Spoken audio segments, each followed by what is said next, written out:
Welcome, and today's video we're going to talk about the GH5 Mark II when compared to the GH5. And those leaked specs, what do we think of them and is it really necessary?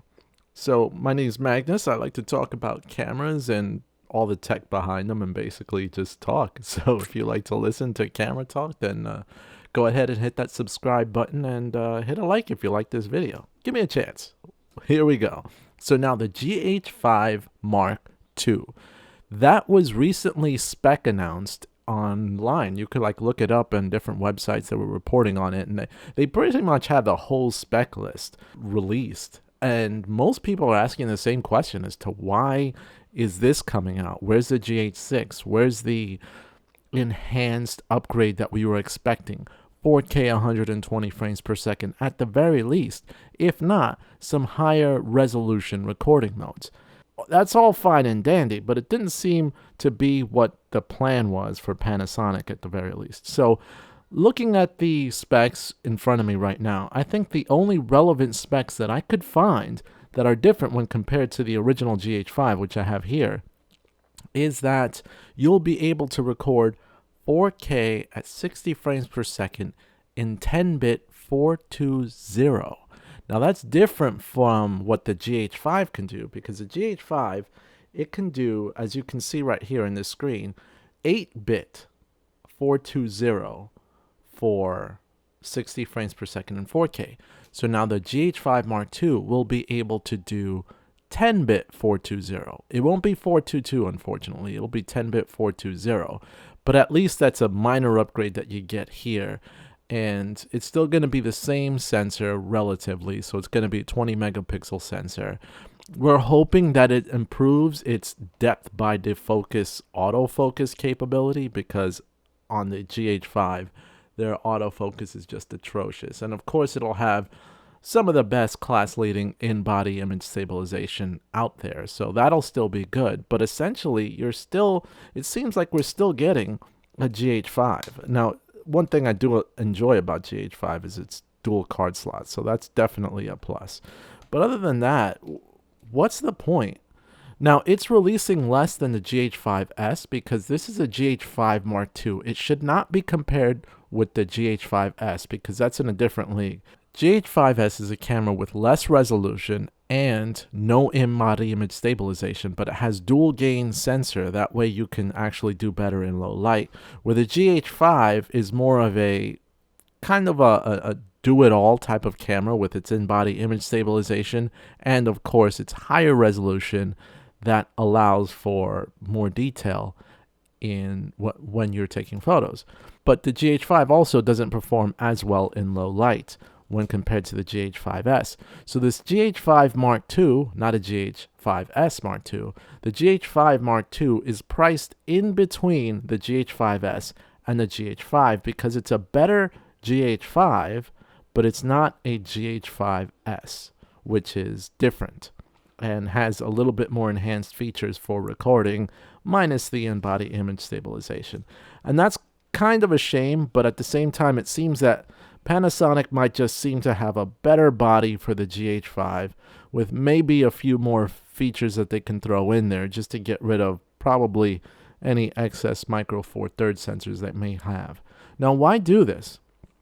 I honestly believe that Panasonic is just looking to pretty much get rid of all inventory that they might have of that GH5 sensor, since the GH5S was kind of popular amongst recorders.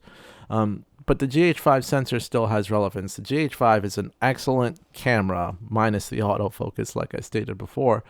But the camera itself is very dated. At this point, it's pretty much 4 years old. I've had this camera for quite a long time, and I have not used it in quite a long time. Actually, a couple of years I haven't used it for anything professional because I've upgraded to cameras that offer everything that the GH5 does and more. So GH5 has kind of been retired as of this point for me. So to sell this new version of the GH5 Mark II is kind of like, okay, we're going to go out with the GH5, kind of make it a little bit relevant, but I think you're going to see the end of the GH series.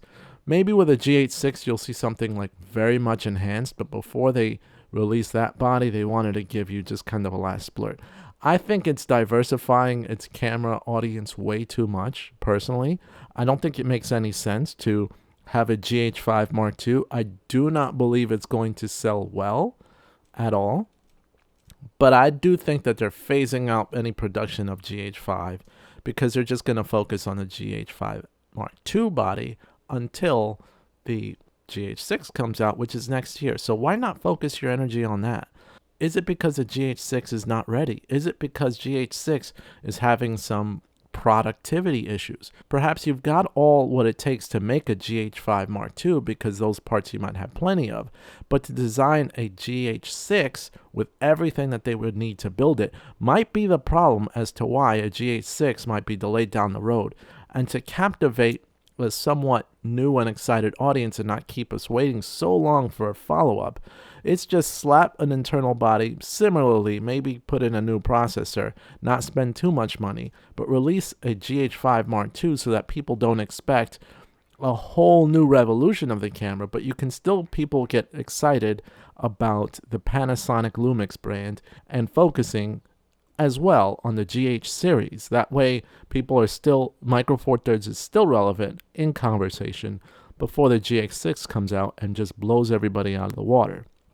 I do believe that the reason that we still have the depth by defocus technology is because they're not trying to blow out all their money with getting people hyped up about Micro Four Thirds. They're just saying, hey, let's just slap a new name about it, make it do a couple of more things, sell it for slightly higher premium price, and we'll keep people interested before the GH6 comes out. And then that sounds like a strategy that they're trying to do. Is it something that any GH5 owner should pick up?